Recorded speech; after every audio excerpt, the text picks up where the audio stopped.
আলাইকুম। এই বাচ্চাটা হওয়ার পরে 6 দিন আগে থেকে আমরা জিম বন্ধ করছিলাম। পেট বেড়ে গেছে, শরীর বেড়ে গেছে বাবুর জন্য। বাবুর জন্য বলতে বলা চলে না, অনেক কারণই ছিল। যাই হোক, কারণ আমরা বাসায় 2 জন ছিলাম, বাচ্চাটাকে অনেক টেক কেয়ার করা লাগতো, এই জন্য জিম বন্ধ করে দিয়েছিলাম। আবারও স্টার্ট করতেছি, কিন্তু এখন আমি স্টার্ট করতেছি বাসায়। আমার শরীরের অবস্থা বেশি ভালো না। সব কিছু ইনশাল্লাহ নেক্সট 6 মাসের মধ্যে বা 1 বছর গ্যাপ দিছি, নেক্সট 1 বছরের মধ্যে আবার ওকে হয়ে যাবে। এখন আমার চিন্তা আছে, এই বাবু যখন বড় হয়ে যাবে, হাঁটা শিখবে, আমার সাথে যখন তখন জিমে যাইতে পারবে, তখন আমরা জিমের ভিতরে গিয়ে ভিডিও বানাবো, ভিডিও বানাবো, ইনশাল্লাহ সবই করবো। এখন দেখা যাক আমার বাচ্চাটা কি করে। দেখি কি করো বাবা।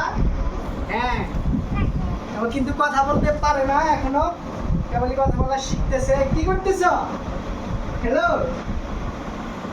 যাই হোক, ধন্যবাদ। আপনারা একটু সাপোর্ট দিয়েন আর দোয়া করেন আমার জন্য একটা ভালো বডি হয় আর সন্তানটা যেন সুস্থ থাকে। আসসালামু আলাইকুম।